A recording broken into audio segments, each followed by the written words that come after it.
Programme मुद्दे की बात और आज की बात सबसे बड़ा जनादेश योगी या अखिलेश, क्योंकि देश के सबसे बड़े सूबे की सबसे बड़ी लड़ाई अपने आखिरी मुकाम पर आ गई है। 403 विधानसभाओं की जिस जंग की शुरुआत 1 महीने पहले हुई थी, अब उसके नतीजों की बारी है। जनता ने किसे जिताया, किसे हराया, अब उसका फैसला होना है। साथ ही फैसला होना है यूपी में किस राजनीतिक दल की धमक रखी है और कौन बेअसर रहा है, क्योंकि ये एग्जिट पोल के आंकड़ों से आगे असल नतीजों की लड़ाई है। जो इसे जीतेगा वो यूपी का सम्राट बनेगा। इसीलिए हमने लिख दिया सबसे बड़ा जनादेश योगी या अखिलेश। फैसले की घड़ी आई, कौन करेगा लखनऊ पर चढ़ाई। 403 सीटों की जंग यूपी में लहराएगा किसका रंग। 10 फरवरी को जो लड़ाई शुरू हुई थी वो 7 चरणों के मतदान के बाद अब अपने आखिरी मुकाम पर पहुंच गई है। जिस लखनऊ को फतेह करने के लिए सभी राजनीतिक दलों ने पूरी ताकत झोंक दी थी, उस पर कौन राज करेगा, इसकी तस्वीर साफ होने का वक्त आ चुका है। क्योंकि यूपी के नतीजों में अब कुछ देर का वक्त बचा है, लेकिन उससे पहले ही राजनीतिक दलों ने अपनी जीत का दावा ठोकना शुरू कर दिया। समाजवादी पार्टी पूर्ण प्रचंड बहुमत की सरकार बनाने जा रही है। समाजवादी पार्टी का आंकड़ा 300 के पार जा रहा है। भारतीय जनता पार्टी दहाई में सिमटने जा रही है, यानी 100 का अंक भी नहीं छूने पाएगी। नहीं, बहुत अच्छा है जो एग्जिट पोल्स आ रहे हैं। मैंने पहले भी कहा पिछली बार से ज्यादा सीटें आएंगी और भारतीय जनता पार्टी यहाँ सरोजनी नगर में भी हर कार्यकर्ता चुनाव लड़ा है राजेश्वर सिंह बनके। संगठन बहुत मजबूत है। यूपी के नतीजों पर पूरे देश की निगाहें टिकी हुई हैं, क्योंकि एग्जिट पोल में भाजपा का पलड़ा भारी तो नजर आ रहा है, लेकिन ये भारीपन नतीजों में भी होगा, ये सबसे बड़ा सवाल है। क्योंकि एग्जिट पोल को खारिज करते हुए समाजवादी पार्टी ने सरकार बनाने का दावा किया है। वही सबकी निगाहें उन वीआईपी सीट पर टिकी है जहां बड़े बड़े महारथी मैदान में हैं, जिनमें मुख्यमंत्री योगी आदित्यनाथ, समाजवादी पार्टी के मुखिया अखिलेश यादव, डिप्टी सीएम केशव प्रसाद मौर्य और शिवपाल सिंह यादव जैसे बड़े नाम हैं। तो कई बाहुबली भी हैं, लेकिन जनता की कसौटी पर कौन पास होगा और कितने नंबर से होगा, अब उसका फैसला आने वाला है। Bureau report, ABP Ganga. जहां एक तरफ पूरे देश में नतीजों का इंतजार है, तो वहीं नतीजों से पहले ईवीएम को लेकर संग्राम भी है। वाराणसी में ईवीएम पर सियासी संग्राम की शुरुआत का अंत एसडीएम के सस्पेंड करने के साथ ही हुआ है। एसडीएम पर आरोप है कि उन्होंने प्रोटोकॉल का बिना पालन किए ही ईवीएम का मूवमेंट करा दिया। शुरू से अंत तक क्या है पूरा विवाद दिखा। चूक थी।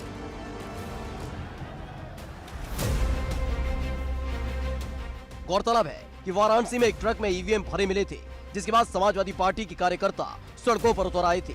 ईवीएम से भरे ट्रक का वीडियो जारी करते हुए अखिलेश यादव ने प्रशासन पर आरोप लगाया था कि भाजपा को जिताने के लिए ईवीएम की हेराफेरी की जा रही है। 2 गाड़ियां क्यों भागी? अगर कोई चोरी नहीं थी, प्रशासन ने, सिक्योरिटी ने इतना इंतजाम क्यों नहीं किया? इतनी फोर्स है, अभी इलेक्शन की फोर्स गई नहीं है यूपी से, तो आखिरकार अधिकारी क्यों नहीं कर रहे थे? क्या वजह है कि बिना सिक्योरिटी, बिना इतने इंतजाम के ईवीएम जा रही हैं? जिसके बाद काशी के डीएम कौशल राज शर्मा ने सफाई दी थी कि जो ईवीएम बरामद हुए उन्हें ट्रेनिंग के लिए ले जाया जा रहा था। केवल कुल संख्या में 20 थी। एक छोटी पिकअप गाड़ी पे वो कुछ लोगों के द्वारा रोकी गई और ये कंफ्यूजन हुआ उन लोगों में कि ये पोल्ड ईवीएम तो नहीं है। बाद में वो धीरे धीरे इतने लोग यहाँ इकट्ठे हो गए। यहाँ सारे मजिस्ट्रेट आए, सारे अधिकारीगण आए, उन्होंने समझाया कंट्रोल रूम है पूरा का पूरा, तो स्ट्रांग रूम है, इसकी बैरिकेडिंग को ब्रीच करने का मतलब नहीं होता है। लेकिन अब जिस तरह से एडीएम एनके सिंह को सस्पेंड किया गया है, उससे सवाल खड़ा हो गया है कि क्या वाकई ईवीएम को लेकर बड़ी चूक हुई है, क्योंकि अब ये लड़ाई बहुत आगे बढ़ चुकी है। समाजवादी पार्टी की शिकायत के बाद अब भाजपा ने भी चुनाव आयोग का दरवाजा खटखटा दिया है और अखिलेश यादव की भाषा पर आपत्ति जताते हुए शिकायत दर्ज कराई है। प्रशिक्षण के लिए व्यवहार करने वाले ईवीएम को बहाना बना के जो कल हिंसा की गई बनारस में, इसकी आपत्ति करने के लिए हम चुनाव आयोग आए थे। हम चुनाव आयोग को मांग कर रहे हैं, इस प्रकार की अराजक तत्वों के खिलाफ जो हार से पगला गए हैं, जो हार से भयभीत हुए हैं, जो जनता को उस्काने की काम कर रहे हैं उन पे कानूनी कार्रवाई होनी चाहिए। सबने मिलकर के भाजपा को हरा दिया है, तो लगातार वो साजिश कर रहे हैं कि किस तरीके से ईवीएम मशीन बदली जा सके। उसका सबसे बड़ा उदाहरण बनारस में कल देखने को मिला। और सवाल ये है कि जब भी समाजवादी पार्टी कोई सवाल चुनाव आयोग से करती है तो जवाब भारतीय जनता पार्टी दे रही है। क्या भारतीय जनता पार्टी और चुनाव आयोग एक हैं? वहीं इन सब के बीच ADG law and order Prashant Kumar और एसीएस होम अवनीश अवस्थी ने निष्पक्ष काउंटिंग का भरोसा दिलाया है। कल की मतगणना होनी है, उसके लिए माननीय निर्वाचन आयोग के निर्देशानुसार और उनके द्वारा दिए गए आदेशों के अनुपालन में काउंटिंग स्थल पे जो व्यवस्था होनी है वो कराई जा रही है। कुछ स्ट्राइकिंग और स्ट्रैटेजिक रिजर्व रखने के निर्देश दिए गए हैं। इलेक्शन के लिए कल सुबह जो है काउंटिंग की प्रोसेस शुरू होगी। हर जिले में काउंटिंग की प्रोसेस होगी, उसको निरंतर जो है हर जनपद में प्रॉपरली मॉनिटर करने का निर्देश दिया गया है। काउंटिंग सेंटर्स पर पर्याप्त पुलिस बल है। आज जो है लगभग पूरे इस प्रक्रिया में 2 महीने से अधिक हुआ है पूरे इलेक्शन प्रोसेस का, और इसमें अभी तक 7 राउंड में काफ़ी हद तक जो है प्रॉपर एक व्यवस्था बनाकर सफलता हासिल हुई है। अब सबको नतीजों का इंतजार है, क्योंकि जो आश्वासन प्रशासन ने दिए हैं, जो दावे चुनाव आयोग ने किए हैं, उन सब की अग्नि परीक्षा अब 10 मार्च को होगी। Bureau report, ABP Ganga. चुनाव आयोग के एक्शन के बाद एडीएम को सस्पेंड तो कर दिया गया, लेकिन कई सवाल भी खड़े हो गए हैं। क्या वाकई ईवीएम की सुरक्षा में चूक हुई? क्योंकि ईवीएम को लेकर जो हमला अखिलेश यादव ने बोला, उसके बाद शहर शहर संग्राम मच गया है। समाजवादी पार्टी के कार्यकर्ताओं ने सभी स्ट्रांग रूम के बाहर डेरा डाल दिया है।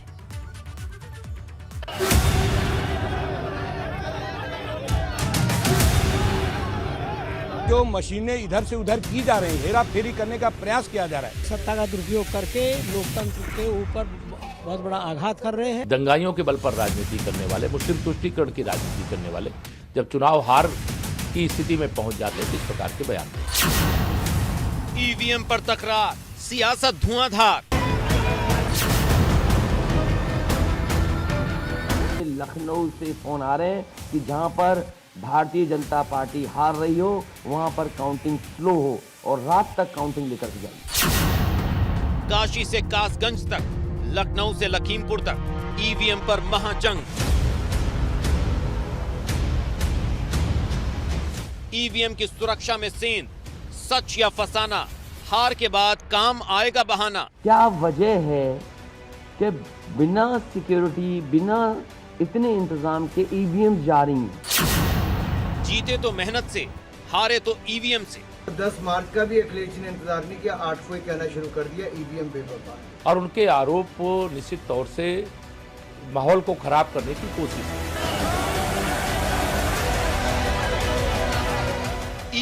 ईवीएम और ईवीएम, हर तरफ इसी की चर्चा है, क्योंकि समाजवादी पार्टी के मुखिया अखिलेश यादव के आरोप के बाद ईवीएम को लेकर सियासत 7वें आसमान पर है।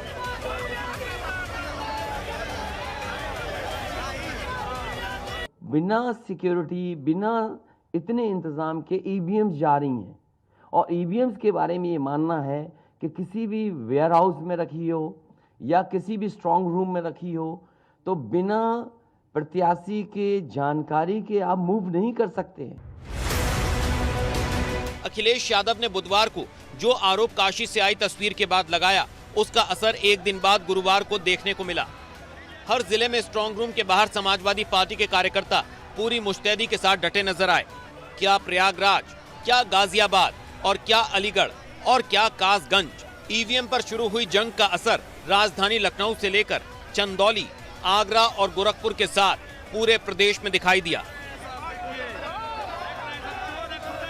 प्रयागराज में मुंडेरा मंडी परिसर में, जहां पर सभी 12 विधानसभा सीटों की ईवीएम रखी गई हैं। आप देख सकते हैं कि जो अंदर जाने का रास्ता है वो बैरिकेड कर दिया गया है, लेकिन समाजवादी पार्टी के जो लोग हैं, कार्यकर्ता हों, समर्थक हों, उम्मीदवार हों, वो हर एक जगह पर इसी तरीके से यहाँ मुस्तैदी के साथ डटे हुए हैं। गौरतलब है कि बुधवार को वाराणसी पहाड़िया मंडी के स्ट्रांग रूम के बाहर एक ट्रक ईवीएम मिलने के बाद समाजवादी पार्टी के कार्यकर्ता सड़कों पर उतर आए, जिसके बाद अखिलेश यादव ने ईवीएम में धांधली का आरोप लगाते हुए प्रशासन पर कई गंभीर सवाल उठाए थे। प्रमुख सचिव मुख्यमंत्री, आप जानकारी कर लें, अगर आपके डीएम्स कोई जानकार हैं, उन्होंने खुद बताया है कि वहां से लखनऊ से फोन आ रहे हैं कि जहां पर भारतीय जनता पार्टी हार रही हो वहां पर काउंटिंग स्लो हो और रात तक काउंटिंग लेकर के जाइए। इस घटना के बाद आधी रात को ही समाजवादी पार्टी ने अपने सहयोगियों के साथ चुनाव आयोग का दरवाजा खटखटा दिया।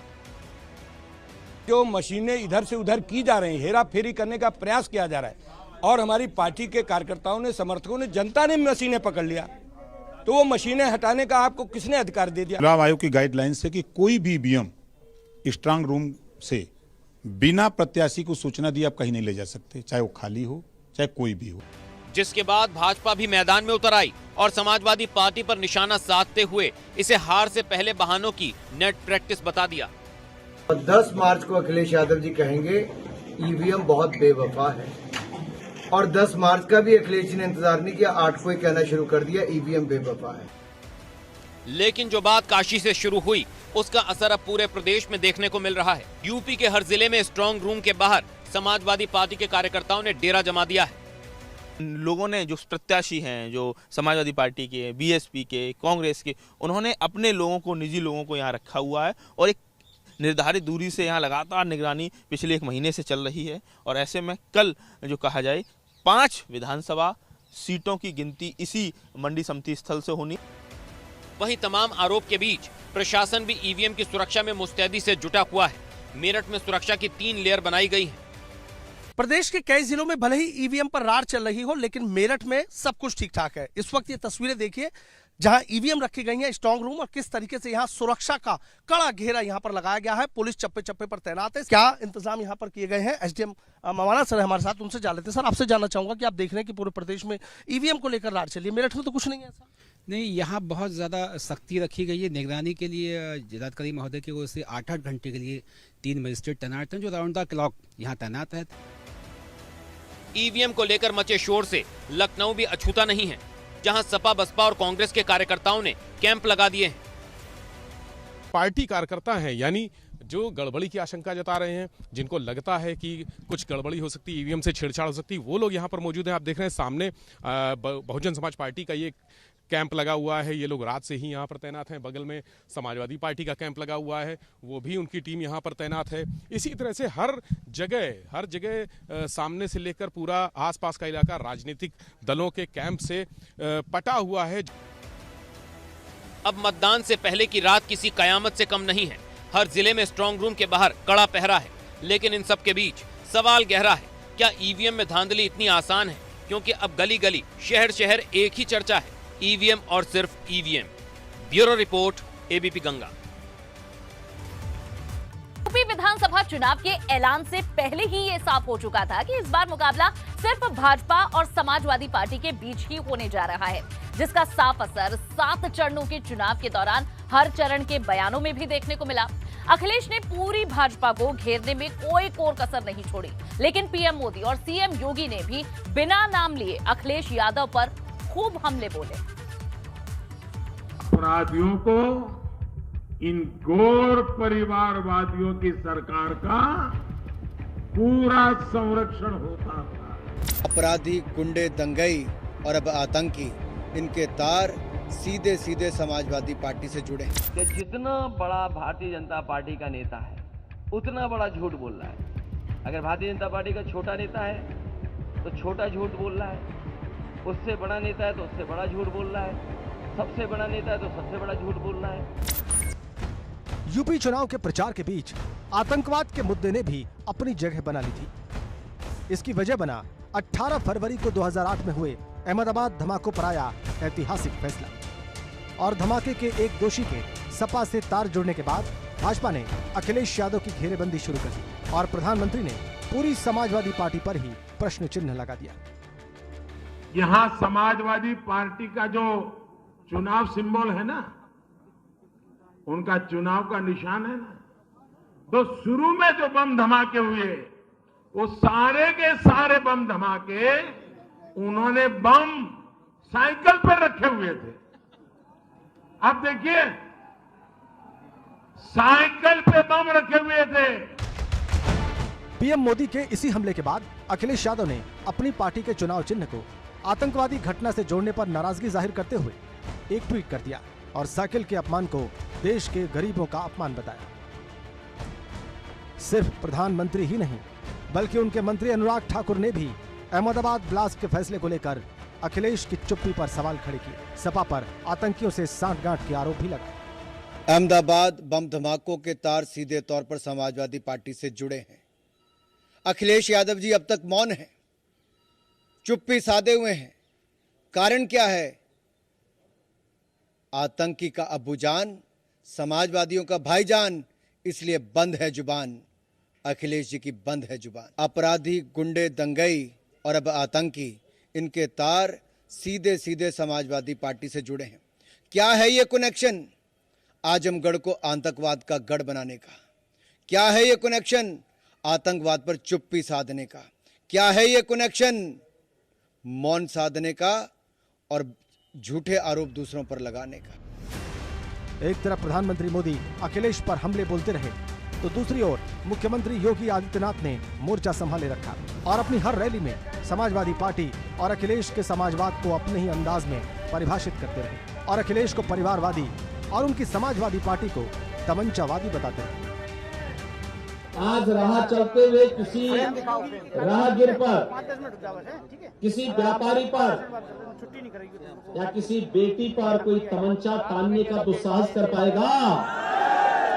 2017 के पहले तो होता था ना, क्योंकि वे तमंचावादी थे। नाम समाजवादी, काम तमंचावादी, सोच परिवारवादी, यही तो होता था। प्रधानमंत्री, केंद्रीय गृह मंत्री और मुख्यमंत्री समेत पूरी भाजपा के चौतरफा हमलों का जवाब देने में अखिलेश यादव भी पीछे नहीं रहे और भाजपा में बड़े नेता को बड़ा झूठा तो छोटे नेता को छोटा झूठा कहा और बीजेपी को बड़ी झूठी पार्टी बताया। इनके नेताओं के भाषण सुने, इनके जो छोटे नेता हैं वो छोटा झूठ बोल रहे हैं, जो बड़े नेता हैं वो बड़ा झूठ बोल रहे हैं और जो सबसे बड़े हैं वो सबसे बड़ा झूठ बोल रहे हैं।